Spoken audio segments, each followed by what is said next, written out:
Halo semuanya, Highlex29 di sini, dan kali ini kita akan mereview film Ready or Not. Film ini adalah film horor dengan thriller yang sangat memukau.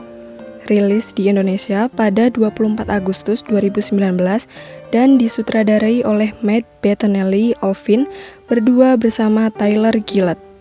Skenarionya sendiri ditulis oleh Guy Basic dan juga Ryan Christopher Murphy.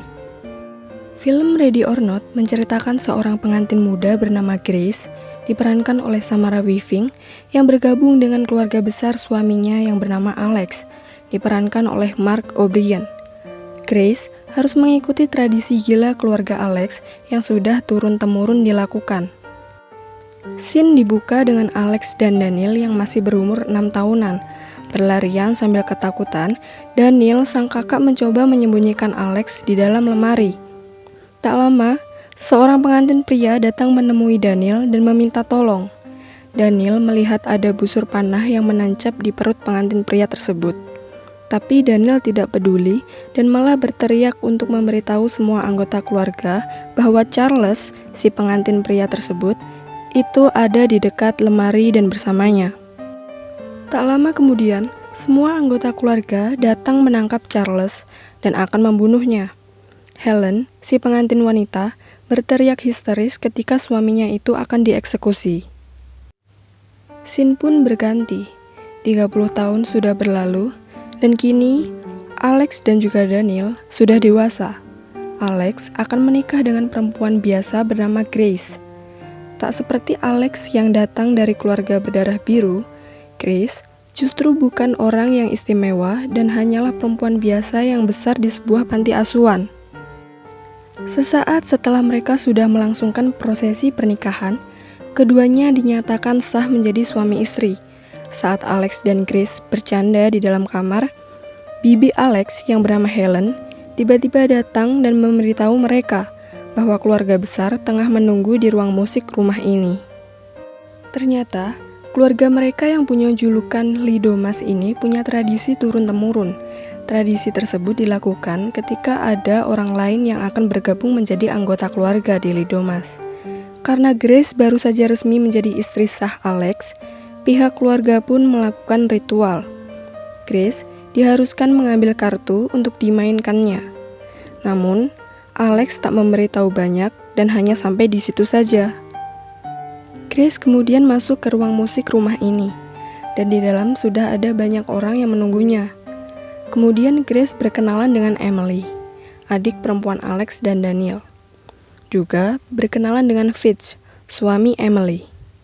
Saat jam sudah menunjukkan hampir tengah malam, semua anggota keluarga berbondong-bondong mengajak Grace ke suatu ruangan khusus. Bahkan pintunya saja bertuliskan Lidomas. Itu berarti hanya pihak keluargalah yang boleh keluar masuk di ruangan khusus itu. Ayah Alex yang bernama Tony bercerita sedikit mengenai latar belakang kakek buyut. Kakek buyut yang bernama Victor Lidomas itu sebenarnya dulunya adalah seorang pelaut sekaligus pedagang. Dia ingin sekali jadi orang kaya dan berkecukupan. Hingga pada akhirnya, dia bertemu dengan Tuan Libel. Tuan Libel bertaruh pada Victor Lidomas. Tuan Libel memiliki kotak besi yang harus dipecahkan teka-tekinya oleh Victor Lidomas. Jika Victor berhasil, maka Tuan Libel akan membiayai apapun bisnis atau usaha Victor. Sebagai gantinya, nantinya Victor harus melakukan apapun yang jadi ketentuan agar bisnis yang dia bangun tetap berjalan sukses. Salah satu bisnis Victor adalah percetakan. Dia kemudian mencetak kartu remi dan kartu permainan lainnya. Bisnis itu meluas ke bidang olahraga dan juga papan permainan. Untuk melanjutkan dan mempertahankan kesuksesan bisnis keluarga besar Lidomas, mereka punya tradisi permainan kartu setiap ada orang lain yang bergabung menjadi anggota keluarga. Grace kali ini harus melakukannya dan setelah diundi, dia mendapatkan kartu yang bertuliskan hide and seek atau petak umpet. Semua anggota keluarga merubah ekspresi mereka. Terlebih lagi, Alex. Dia begitu terkejut. Usut punya usut, ternyata jarang sekali kartu petak umpet bisa muncul. Dulunya, istri Daniel yang bernama Charity sebelum bergabung dengan keluarga besar Lidomas juga memainkan permainan. Namun yang ia dapat dulu adalah kartu yang bertuliskan catur. Maka saat itu ia harus memainkan catur sesuai dengan peraturan. Lain cerita pada Fitch, suami Emily. Dulu ia mendapatkan kartu bertuliskan Old Maid. Karena Grace mendapatkan kartu petak umpat, Tony kemudian menjelaskan aturannya. Grace diharuskan bersembunyi dan semua anggota keluarga akan menghitung hingga 100. Grace awalnya ragu, pasalnya di rumah yang besar dan luas ini terdapat CCTV di setiap sudutnya. Namun Tony berkata bahwa CCTV itu akan dimatikan dan permainan akan berjalan dengan adil. Lagu petak umpet yang berdurasi tepat 100 detik itu diputar. Saat Grace mencari tempat persembunyian yang aman, Tony membagikan senjata pada semua anggota keluarganya. Sedangkan Alex, yang seharusnya berdiam diri di ruangan khusus, merasa gelisah dan menyusul istrinya diam-diam. Grace bersembunyi di dalam lift pengangkut makanan. Namun karena ia tidak tahan, ia kemudian memutuskan untuk keluar dari lift itu. Adegan pun beralih ketika seorang pelayan perempuan bernama Clara sedang membacakan cerita dongeng pada anak-anak Emily. Namun Georgie, salah satu dari anak itu, kabur keluar. Clara mencoba mencari keberadaan Georgie dengan memasuki sebuah ruangan. Ternyata di dalam sana ada Alex dan Grace yang tengah bersembunyi. Namun Clara, pelayan perempuan tersebut, tidak menyadari hal itu, dan dia akan keluar ruangan untuk mencari Georgie di tempat lain. Saat ia akan keluar, tiba-tiba kepalanya tertembak oleh Emily. Emily salah sangka. Ia mengira bahwa yang tadi ia lihat adalah Grace. Atas kesalahannya itu, semua anggota keluarga menyalahkannya dan menyuruhnya agar berhati-hati. Di situ Helen juga mengatakan bahwa Grace lah yang seharusnya mati. Si pengantin itu menjadi target semua orang. Grace yang memang masih bersembunyi bersama Alex di balik kasur pun mendengar dan jadi tahu semuanya. Para anggota keluarga lalu menyeret jasad pelayan perempuan itu keluar. Pihak keluarga meyakini bahwa sesuatu yang buruk akan menimpa mereka semua jika Grace tidak terbunuh sebelum matahari terbit. Maka dari itu, semua anggota keluarga mencoba untuk membunuh Grace sebelum tenggat waktu. Tetapi Alex berbeda. Dia tidak mau istrinya itu mati. Maka ia akan berpura-pura bekerja sama dengan keluarganya agar bisa mengusahakan Grace bebas dan bisa keluar. Walau Alex dan Grace sempat cekcok serta bertengkar, namun pada akhirnya Grace mau mengikuti arahan suaminya itu. Alex menyuruh Grace berjalan lurus di lorong ini hingga mengantarkannya ke dapur. Sedangkan Alex akan pergi menuju ruang keamanan dan monitor CCTV. Alex akan berusaha membuka semua ruangan yang terkunci dari ruang controller. Sayangnya, begitu sampai di ujung lorong, Grace memilih pintu yang salah, dan hal itu malah membuatnya sampai ke ruangan di mana ada Tony, Helen, dan anggota keluarga lainnya. Grace mencoba untuk berbalik dan melarikan diri. Namun dari arah belakang, Emily menembaki dirinya. Untung saja, tembakan-tembakan itu meleset dan membuat Grace berhasil lari. Dia kemudian menuju ruangan khusus dan mengambil senapan besar. Di tempat lain, Alex berhasil menyabotase ruang controller. Dia kemudian melihat bahwa Grace, istrinya itu sedang dalam bahaya. Sedangkan di satu sisi, Tony menyarankan agar semuanya mengecek CCTV saja agar lebih mudah menangkap Grace. Namun Helen tidak setuju, karena itu termasuk melanggar tradisi. Helen bersikeras agar mereka semua melakukan ritual sesuai tradisi turun-temurun. Tapi anggota keluarga lainnya menyangkal. Bagi mereka, tak ada salahnya untuk memodifikasi tradisi.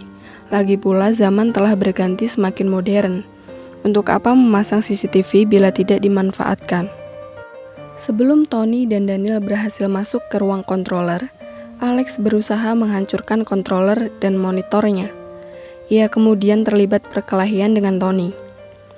Alex mencekik ayahnya itu karena dia marah atas semua yang terjadi pada istrinya. Namun Daniel mengalihkan perhatian hingga Alex melepaskan ayahnya. Namun ayahnya justru mengambil kesempatan emas untuk memukul bagian belakang kepala Alex hingga anak itu pingsan. Setelahnya pun, Alex diborgol di sebuah kamar agar tidak mengganggu tradisi permainan ini. Beralih ke adegan di mana Grace bertemu dengan salah satu pelayan perempuan yang berada di lift pengangkut makanan. Grace mencoba bernegosiasi untuk bertukar tempat dengan pelayan tersebut. Namun pelayan tersebut justru malah berteriak, memberitahu yang lain bahwa Grace ada di sini.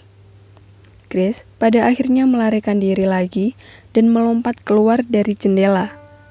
Grace yang sudah berada di luar rumah menuju ke pekarangan yang di dalamnya ada banyak sekali domba piaraan keluarga Lidomas. Tapi Grace bertemu dengan Georgie di sana. Dia meminta tolong pada Georgie, namun justru tidak digubris, dan Georgie malah menembak tangannya.